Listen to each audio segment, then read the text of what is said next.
we have a problem. We imported mango juice costs more than a ton of fresh mangoes in this country. And that mango juice, if you look at it, is just made of mango flavor, but it's 90% water. I get the impression that this isn't just about healthcare, it isn't just about nourishment, it's also political for you. If so, explain how. Semi-political, because the West is using food aid as a weapon as well. And of course also for your independence. With the flooding, weather change in the major rice producing countries, if you cannot feed yourself, you cannot be independent. We are the ones who are advocating for 100% independence in whatever we do. And so for us to achieve that, we must eat what we grow and grow what we eat. There is also the health dimension of it. What we eat, if we know how it is grown, then we'll be able to control our health. Because without a healthy nation, Gambia can never be a prosperous nation. And how do we assure a healthy nation when we eat something that is grown outside and we don't even know how it is grown, and grown mainly for export? But Mr. President, there are lots of international organizations that are aid and donors and partners with your own country.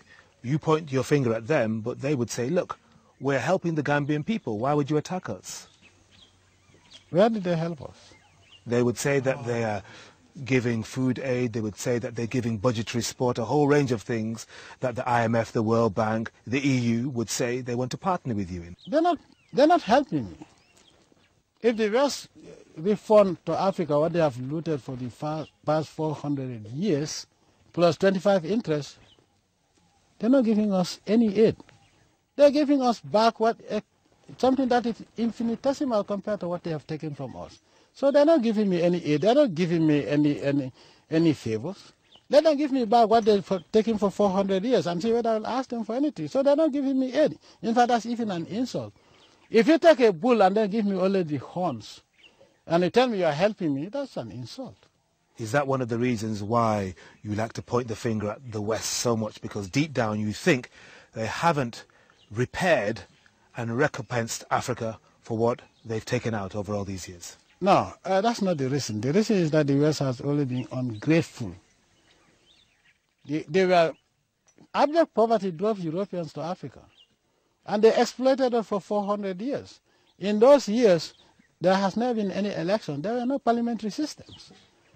After 400 years of looting Africa, they turn around. Some of us have to take up arms and kick them out. Now they come around and give us lectures about democracy and human rights, when in their own countries there's no democracy. Where's the democracy for blacks in UK or blacks anywhere in Europe? Now the so-called skinheads or neo-Nazi or the far right, if they were in Africa or in the Gulf state, they'd be called terrorist organizations. And why are they not being called terrorist organizations and be dealt with? And they espouse the same hatred that extremists also espouse towards humanity. They're all both, be it Islam, those who call themselves Islamic extremists or those neo-Nazis and skinheads. They're all anti-human. They hate humanity. So why are those in the third world called terrorists and being bombed, and those in the West, the KKK in the United States of America, are called far right and white supremacists? Supremacy against who? So I'm not anti-West, I'm anti their hypocrisy and their racism. Your critics and critics of today's African leaders would say that most countries now have reached their golden jubilee. Your own country celebrates 50 years of independence in 2015, and they would say the fault is with you post-independence leaders because you have been in control for 5 decades. What would you say to that? The British have been here for 400 years. They never taught us democracy. We never had one Gambian be a member of the British Parliament or the colonial parliament. And that's why up to today, Gambia, I have to build a National Assembly. The first time in the history of this country that a National Assembly is being built. The British never built a high school in this country in 400 years. So what is there for them to teach me? They came to my country. There's a place around the Atlantic coast where 5 p.m., if you go there, they arrest you and lock you up, a black man, in our own country. So more than 1,000 years up to now, the West has never been democratic. And up to today, they are not democratic. Because if democracy is anything to go by, you have to respect the will of the people. Who do they think they are that they have to teach Africans how to be democratic when we have never colonized anybody? So this issue of Western democracy is a fallacy. It doesn't exist. How many blacks are killed in UK and no investigation is done? If a black man is accused of killing a white man, in 24 hours he'll appear in a court of law. Typical example. When the people rose up against the system because of police brutality in London, David Cameron called them gangsters and whatever. But and you can see the reaction. But when two black men killed a soldier, they were asking for the death penalty. Can you see the difference? A black man shooting a white man would be arrested in 24 hours in the UK. But a white man killing scores of blacks will never be arrested in the history, in the next 25 years. Where is the justice? Before you point finger at me, look at yourself first. If you live in a glass house, don't throw stones. After all, they came to Africa. We were better off than they were. We were better governed. Before they came to Africa, there were no prisons. There were no death penalties. Have you ever seen an ancient prison built by an African king or African leader? So they have nothing to teach us about democracy or administration. In fact, let them mind their own business. We mind our own business. Partnership, yes, but partnership based on respect.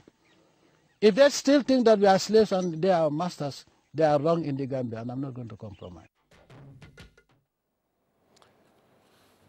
So that was Jammeh wasn't here, and Akbar, you've been looking at Africa for the last 30 years, and you've been to the Gambia several times, as you said. Honorable Mai Ahmed Fatty is a position leader in Gambia. You may have heard about him. What do you make of what he said and what we just saw of Yahya Jammeh in that interview? Well, there's two things. You know, I think that history is teaching African leaders that once you're near the 20 years in the leadership of your country, then you have to let some young people go. I think the best example was Julius Nyerere. Julius Nyerere of Tanzania. He reached a point, he pushed younger people out, but he remained at the center of the party to guide them. You know, the seniors and the elders are for counsel, and they can't be in the leadership. They have to give other people a chance, because it's not a matter of it's good as long as I'm here, but you have to let other people go. And I think that the signs with what happened in Burkina Faso with Blaise Compaoré, what is about to happen in a few other countries, 4 or 5 countries in Africa, tells leaders that we must broaden the table, let young people come in, have a chance, and help to guide them and not oppose them. And I think that Jammeh, now I know him pretty well. You know, yeah, when he first came in, yes, I know him pretty well. We know each other well. And when he first came in, I had a lot of hope. As a matter of fact, the Rawlings administration helped them to set up their courts, and I mean, really helped him to get a good start. Gaddafi helped him. I didn't like him to condemn Gaddafi when he was on the ropes, but they poured money in. The Gambia has 1.8 million people. It's a small country. If they don't watch their population growth, where can they go? And this is why the dispute with Senegal is going to be a main thing. As that population reaches 2 million, 3 million, they can't stay in that little small sliver of land, so it's going to be problems. You have to resolve that problem first. But I think that what has happened, these 2 men that went to America, now it's interesting, they left through Senegal. They got on a plane and flew to America. The weapons came from America. And so when Jammeh accused the West and America being involved, he didn't say that in a vacuum, just running off. But there's evidence. And the way that America does, I mean, I'm an American citizen, but one thing I do, I know how America works. America dissatisfied with Jammeh, and they're dissatisfied with him over what I call petty things. And so they let people who are in opposition with him, they can get a visa easily, they can go to America, they can set up, they can and even buy weapons in America, wherever they come from. And America stands by and encourages that kind of stuff, because it's somebody who is not, as your former president would say, their boy. They want boys. If an African leader is not their boy, he will have problems. But in terms of the practical points that he's addressing the issue of food, which is critical, which is where the conversation must begin and end. Except that sometimes they color it with different things. But really, the conversation about leadership begins and ends with food. You know, the conversation about American leadership begins and ends with food. Now, he seems to be solving that problem. Or is he not, Fatih? Well, I am flabbergasted because the description I had about my country from President Jammeh is not the same Gambia that I come from. Mm-hmm. So I am at a loss as to which country he's talking about. Because as much as I know, there's only one major farmer in the Gambia, and that's President Jammeh himself. Oh, I see. Yeah. That's interesting. If he's talking about acres and rice self-sufficiency, he's the only farmer in the country. He has over 100 largest farms in the country.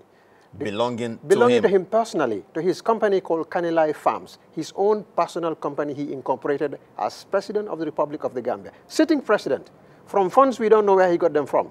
He is the biggest farmer, not only in the Gambia, one of the biggest farmers in West Africa. And he has been Minister of Agriculture himself for 10 years, Minister of Agriculture. So he's been able to accrue all these resources. Say that again. While he's president. While he's president. He's also Minister of Agriculture. He's also Minister of Agriculture. Ministry of Agriculture assigned to President's office. In other words, not to anybody else, but to his office. So he was the de facto, the real Minister of Agriculture, not just the Minister of Agriculture, himself. Minister of Agriculture has been bombing on and off to different people. The largest anybody would last there would be about a year or less than a year. It comes reverse back to his office. So everything has been corralled, everything is directed to his own farms. He has farms in all the 7 regions in the country, the largest farms. And let me tell you how these farms are worked on. They are worked by poor farmers. They abandon their farms, they go and work for him. Instead of farming for themselves now, they've become his laborers. You know what I mean? And this is why the Gambia, year in, year out, the food FAO, the Gambia would declare famine.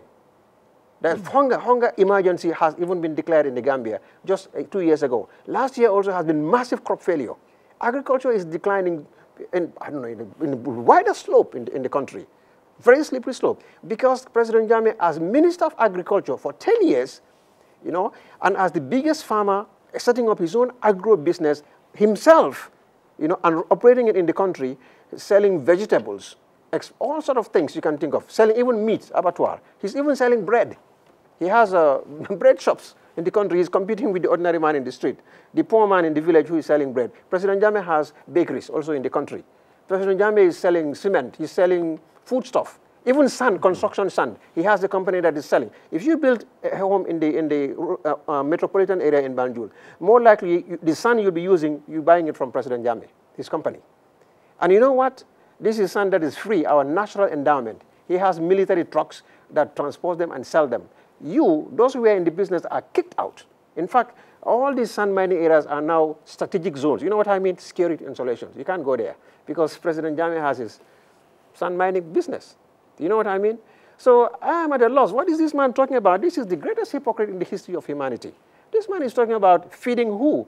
He's talking about the West. He's talking about looting. When this man became president, we know President Jammeh.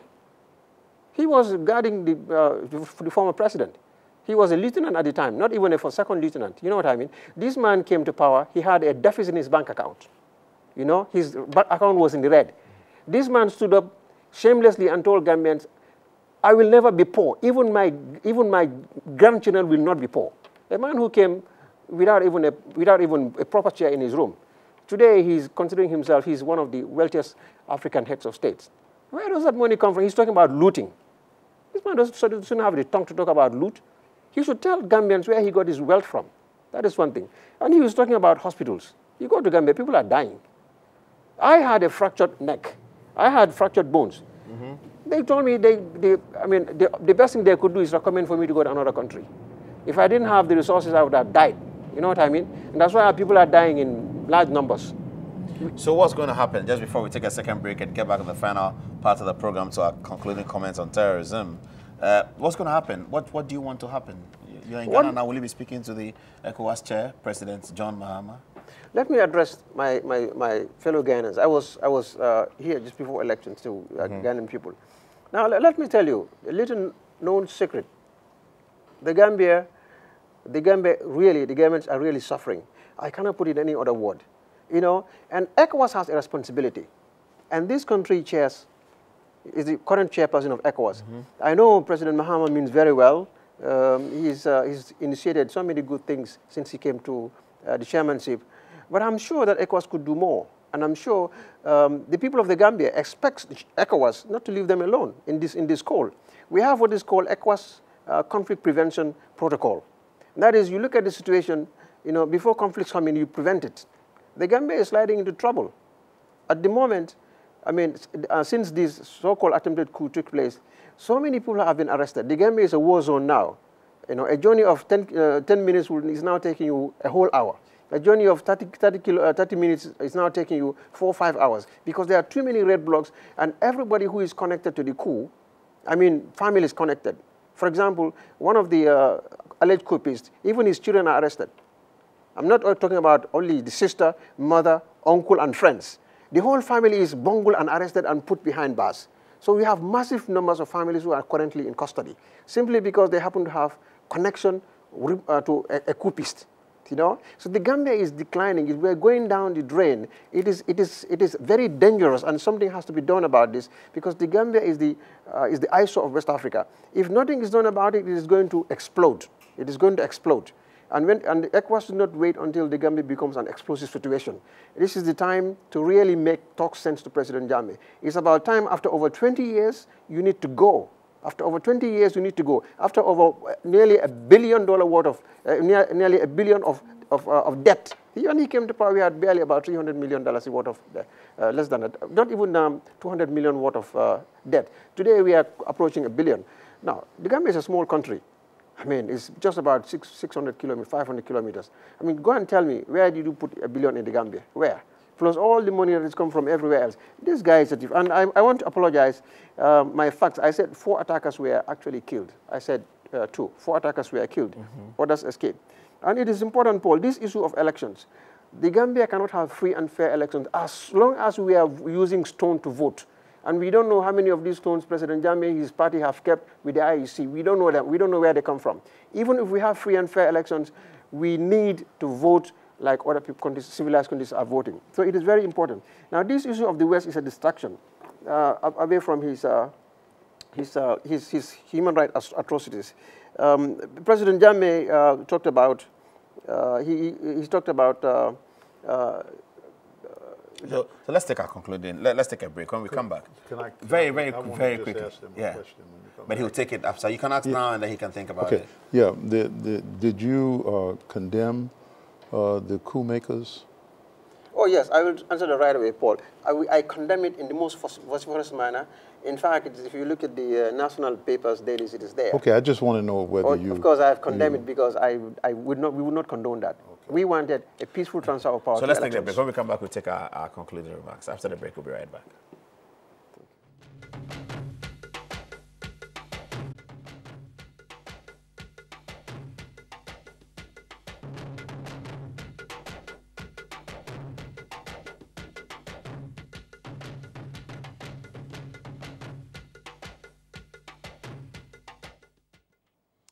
Just to wrap up now on the program, a quick question for you, Akbar. Some people want to know what's your role in the Nation of Islam right now? I'm Minister Farrakhan's international representative. Things that happen abroad, Minister Farrakhan has me involved in it and advising him on it. Okay, I see. That's cool. So let's get to your concluding remarks about all of these things going on. Now you're familiar with some of the things in the Gambia, and may not be very different from Burkina Faso before the fall. But what's the future of this terrorism, Islam, and all of that going forward? Well, I think it's an issue that has impacted the entire world. I feel that the Western world is not handling it very good because I'm a Muslim. And the backlash from what happened in Paris, they have barely mentioned it. How many mosques? 20 were shot into or attacked or demonstrations. They have not mentioned it, but they mentioned the Jewish synagogues. The Jewish community asked for 10,000 plus French soldiers to guard their places of worship and their centers, but no one has said how many soldiers we will put around Muslim places because there is a backlash. And the backlash is this anti-Islamic feeling that is sweeping the world. Muslims are suffering for what other people are doing because of how they are highlighted in the Western press. No, you look at what is happening in France, the amount of people, the press that it got. But there are smart African leaders, one of them, and Arab leaders. They wouldn't join the demonstration. They condemned the killing, but said, if I join this demonstration, I'm saying that it's all right to publish these hideous cartoons of Prophet Muhammad. And we can't condone that. No Muslim, if he saw them, most Muslims have not seen them. If Muslims on the ground saw them, there's no way that they could stand with this Charlie magazine, even the sympathy that they have for the murder, because it is so low and lewd. It's like somebody mentioned, I think you mentioned, pornography. That's what it's like, these cartoons. And it's interesting, America has condemned it. And that's why Bush was one who took a backward stand. Barack tried to handle it, but America has condemned it. Why would you continue to do that if you know you offend their sensibilities and you can't control them? You can't control them. So you agree that Islam is under attack of some sort? Absolutely. Since 9/11, or since the fall of the Berlin Wall? Well, it's since 9/11 only heightened it, but it was under attack before that. And the desire was always to break up the Muslim Islamic world. attack is orchestrated by the West, given impetus by Western ideology. Okay, yes. At the root of it is what the capitalists go for, is money. The root of it is the oil. And being that the Muslim oil world that is in the Islamic territories. That's right. And in order to control that oil and control them, you either have to keep them fighting with one another, or you must topple leaders that are not compliant to Western ideas. That's what So it's bottom line is money. Money. That's what it's about. Okay. Your concluding remarks, Honorable Fatih? Yes, I'm appealing to... Do you have hope that something will change in the Gambia with international pressure? I am optimistic. There is already increasing international pressure. ECOWAS started in 2011, and I'm sure it's going to continue because ECOWAS sees the Gambia as a prior nation. The European Union has suspended cooperation with the Gambia, so we have over 60 million worth of development aid euros that are now at risk. The United States kicked us out of AGOA, and our relationship, even within the sub-region, is horrible. We have no friends in the region. Ghana is not your friend? What I'm saying, the Gambia government today has no friends in the region. And when I say this, I mean really quite correct. Of course, President Jammeh is given diplomatic courtesies because he represents a state. But no head of state in the region really considers him a friend. He knows this is a fact. And that is because of his practices, and they all see him as an embarrassment. You know, the Gambia is indeed an embarrassment. So what I'm calling on ECOWAS leaders, the leaders of this region, to talk up their responsibilities, to assume their full responsibilities in consonance with ECOWAS protocols, and to support, empower civil society, and to call for comprehensive reforms in the government system, or otherwise President Jammeh should be continually isolated as he remains today. We are calling for further isolation of the regime. We are calling for targeted sanctions against him, and we would like President Jammeh to step down. We are calling for him to step down so the Gambia can breathe. He's suffocating and sitting on our nose. He needs to go. So at 4 minutes past 11 o'clock tonight, we say good night to our viewers. Thank you very much, Akbar. It's a pleasure. Hope that we can see you again before you leave back to the United States. And have a safe trip to Gambia. You should invite us there sometime so we can see for ourselves and then interview you on the ground. Would it be safe to do so? Well, journalists have been kicked, have been killed and kicked. Al Jazeera was kicked out. Okay, then we will not come. Al Jazeera was kicked out just a week ago. Al Jazeera was kicked out. They were thrown out of the border like that. I would not want that to happen to you. Wait, we'll take over the country. When I become president of the Gambia, you come down and have dinner with me. Good luck then. Good luck in that one. And thank you, viewers, for watching. Good night.